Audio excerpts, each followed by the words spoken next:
በስመ አብ ወወልድ ወመንፈስ ቅዱስ አሃዱ አምላክ አሜን። ሰላም እግዚአብሔር ምስ ኩላትኩም ይኹን።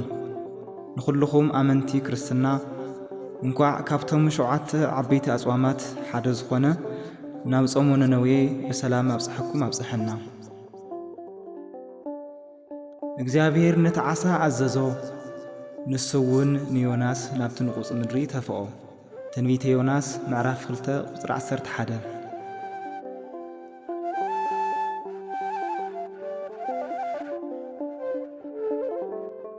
ጾመ ነነዌ ካብ ዓብይ ጾም ቀዲሙ ዝጽወም ናይ 3 መዓልቲ ጾም እዩ።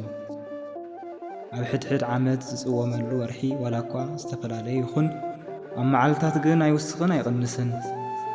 ኩሉ ግዜ 3 መዓልቲ ይጽወም። ሶኒ ጀሚሩ ድማ ረቡዕ ይውድእ። ነነዌ ኣብ መጽሓፍ ቅዱስ ካብ ዝተገለጸሉ ታሪኽ ብሰፊሕ ካብ ዝተጻሕፈላ ሓንቲ ናይ ሜሶፖትያ ከተማ ኮይና ኣብ ገምገም ባሕሪ ሩባ ጤግሮስ ትርከብ። መስራቲኣ ድማ ናምሩድ ይበሃል። ኣብቲ ዘበን ኣብዛ ከተማ ዝነበሩ ኣሕዛብ ዝሰርሕዎ ክፍኣትን ሓጢኣትን ካብ ምብዝሑ ዝተለዓለ ጽዋዕ ሓጢኣት መልአ። ንጥፍኣቶም በጽሐ ኮይኑ ግና ንፍጥረቱ ዘይጭክን ርህሩህ አምላኽ እግዚአብሔር ግና ንስሐ ከኣቱ ምእንቲ ነቢይ ዮናስ ናብዛ ኣሕዛብ ከተማ ልኢኹሎም። ብኣገልግሎት ዮናስ ብምሕረት እግዚአብሔር ብንስሐ ሰብኣ ነነዌ ድማ ዓብይ ናይ ድሕነት ተኣምራት ዝተገለጸሉ ጾም እዩ።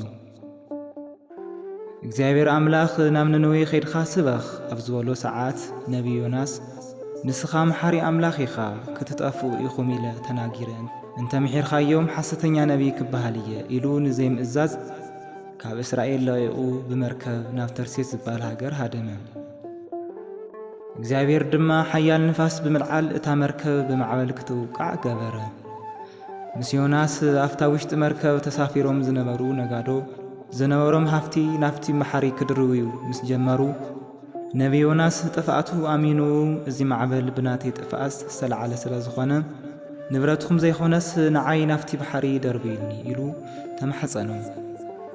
ናፍቲ ባሕሪ ንምድርባይ ድማ ዕፃ ተዋደቑ። ናብ ዮናስ ድማ በጽሐት። እቶም ነጋዶ እውን ዮናስ ናፍቲ ባሕሪ ደርበይዎ። ኣምላኽ ንነቢይ ዮናስ 3 መዓልትን 3 ለይትን ኣብ ከብዲ ዓሳ ኣሕዲሩ ካብ በደሉ ዝነጽሃሉ ናይ ንስሐ ግዜ ሂቡ ናብ ሰብኣ ነነዌ ኣብጽሖ። ዮናስ ኣብ ምድረ ነነዌ ምብጽሑ ምስ ተረድአ ካብ እግዚአብሔር ከምልጥ ከም ዘይኽእል ድማ ተረድአ። እግዚአብሔር ድማ ንዮናስ ከምቲ ኣነ ንዓኻ ዝመሓርኩካ ንዞም 120,000 ህዝቢ እውን ምሕረተይ ክልእኸሎም በደሎም ነጊርካ ናብ ንስሐ ንኽምለሱ ንገሮም በሎ። ዮናስ ድማ ከምቲ ዝተባሃሎ ንስሐ እተው እናበለ ምስባኽ ጀመረ።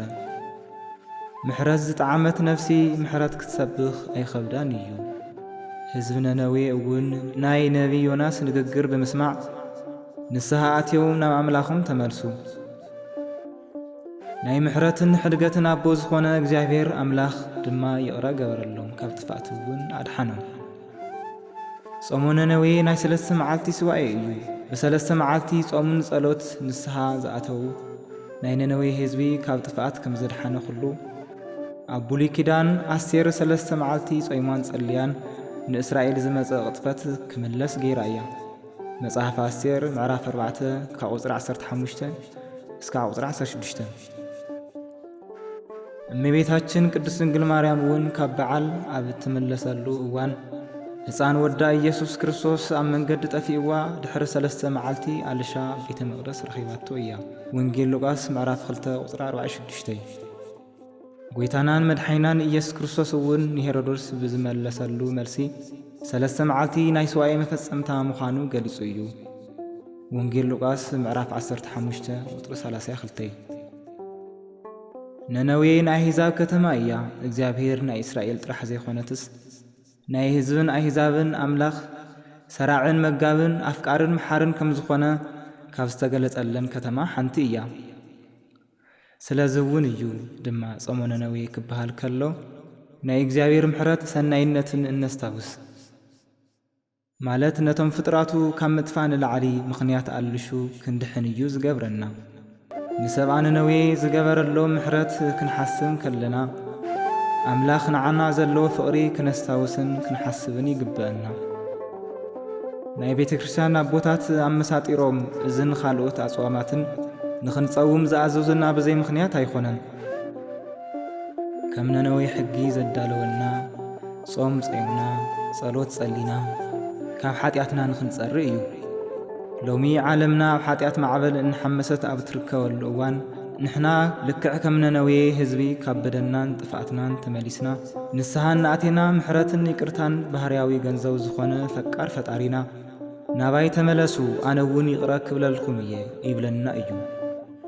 ስለዚ ኣብ ልዕሊ ነቢ ዮናስ ዝተገበሩ ተኣምራትን ብዘይ ምእዛዝ ዝመፁ ቆፅዓታትን ቀለልቲ ከም ዘይኾኑ ብምስትውዓል ንነነዌ ህዝቢ ዝወረደ ምሕረት ብምግንዛብ ንእግዚአብሔርን ኢሉ እውን ንሃይማኖት ኣቦታትን ወለድናን ምእዛዝ ይግባእ። ጾም ክንጸውም ከለና እግዚአብሔር ኣምላኽና መዓቱ ብምሕረት ቁጥዑ ድማ ብትዕግስቲ መሊሱ ሓጢኣት ንዝጠፍእ ዓለም ይቅርታኡ ይልእኽ እዩ። ጾም ብምጻውምና ንዓርስና ካብ መዓትን መቕዘፍትን ካብ ምድሓናን ላዕሊ ብናትና በደል ምኽንያት ተኽልናን እንስሳትናን ካብ ባልዕን ድርቅን ክድሕኑ ከም ዝኽእሉ ክንርዳ ይግባእ። ስብሃት ለእግዚአብሔር ወለወላዲቱ ድንግል ወለመስቀሉ ክቡር አሜን።